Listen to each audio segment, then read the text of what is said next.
ভাই দাদা ভাই আজকে শিব পূজায় মাছ মাংস কিছু খাইব না, সোয়াবিন দে, আলু দে আর এটা পেঁপে দে, জল তরকারি রান্না সোয়াবিন। আমার জামাই প্যাকেট প্যাকেট সোয়াবিন আনে।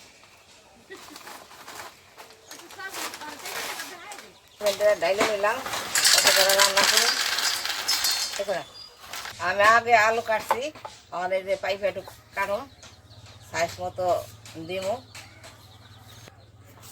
এইভাবে রান্না করে খাইয়েন, খুব স্বাদ লাগে। এই যে আপনারা এইভাবে ডুম ডুম করে পিঠে নিয়েন।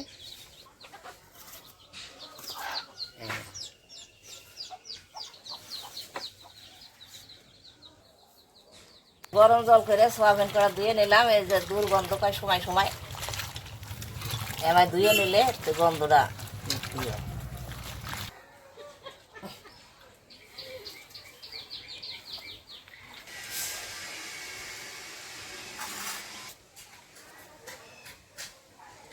আমি সব কিছু ঢেলে ঢেলে পাত্রতে সাজাই নিলাম, পর পর পর দিয়ে নিলাম। এটা লঙ্কার গুঁড়ো, এটা হলুদের গুঁড়ো, এটা সজের গুঁড়ো।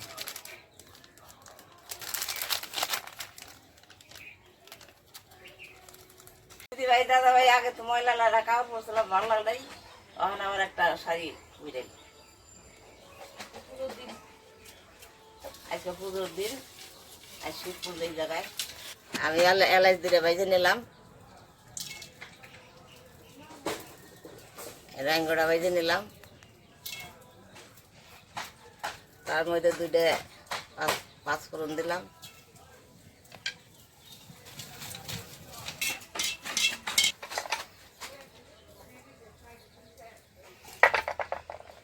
আমি ধীরে ধীরে দিলাম। বেশি মশলা দিলে নিয়ে ভালো লাগে না।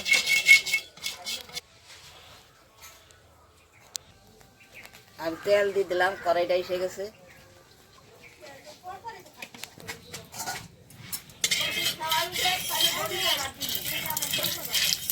ঢেলে দিলাম।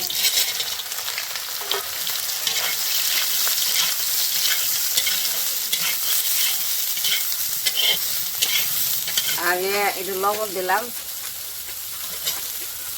ভালো করে বাইরে ঢেলে দিলাম।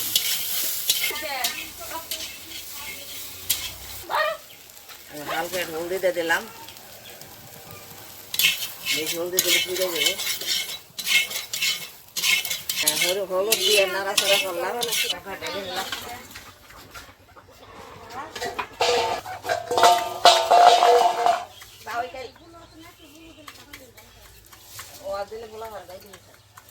তেল দিয়ে দিলাম, তেজপাতা দিলাম, দুটো জিরে দিলাম,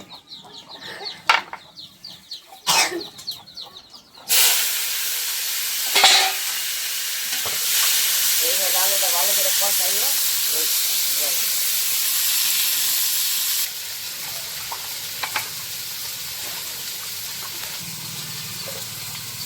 লঙ্কা বেশি দিন না, অল্প দুটো লঙ্কা দেবো, দুটো লঙ্কা দিলাম,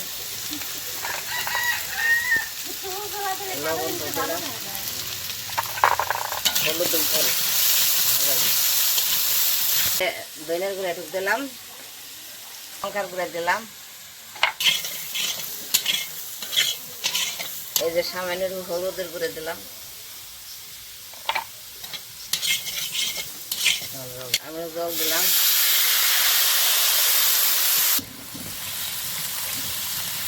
এই জলটা দিলাম, একটু জল জল করে রান্না শুকনেও না জলও না, আটা আটা করে রান্না করো আর জল লাগবে।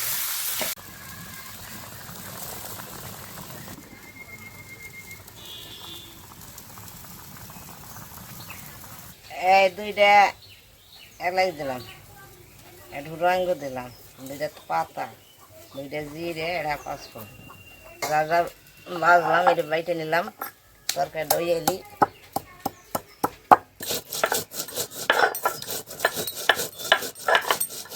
এইভাবে বইলে আসলে সোয়াবিন দিয়ে দিবেন, এইভাবে রান্না করেন।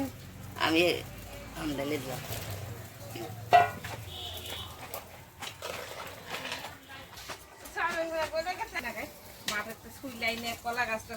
এদের বাটা মশলাটা আমি দিয়ে দিলাম, আমার তরকারি হয়ে গেছে, এখন নামাই নেবো। এইভাবেই রান্না করে খাই, নিরামিষ সোয়াবিন খুব স্বাদ লাগে, ভালো লাগে। আপনারা এইভাবে রান্না করে খাই।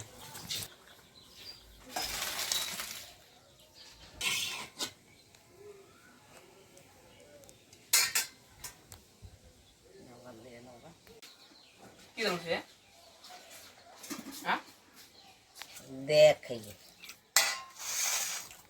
দাদা ভাই দিদি ভাই খাওয়া শুরু করলাম আজকে, কলা গাছ খাইতে ভিতরে এই যে বাড়ালি হয়, বাড়ালি বুড়ি করছি। নাচটা খুব ভালো আছে। সরি আমি আজকে শিবরাত্রি তো, মানে কি বলা, শিব পুজো, তার জন্য আজকে নিরামিষটা করেছে।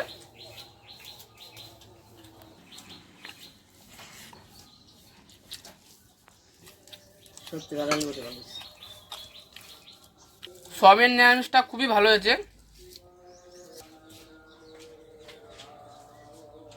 আলু দে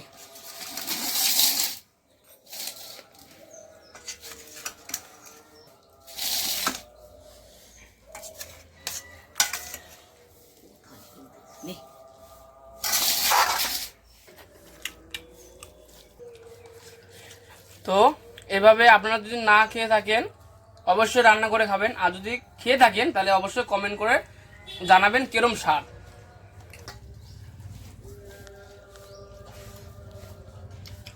রান্না করছি আমি, তার করা হয়নি, নাতিরে যা কয় সেটাই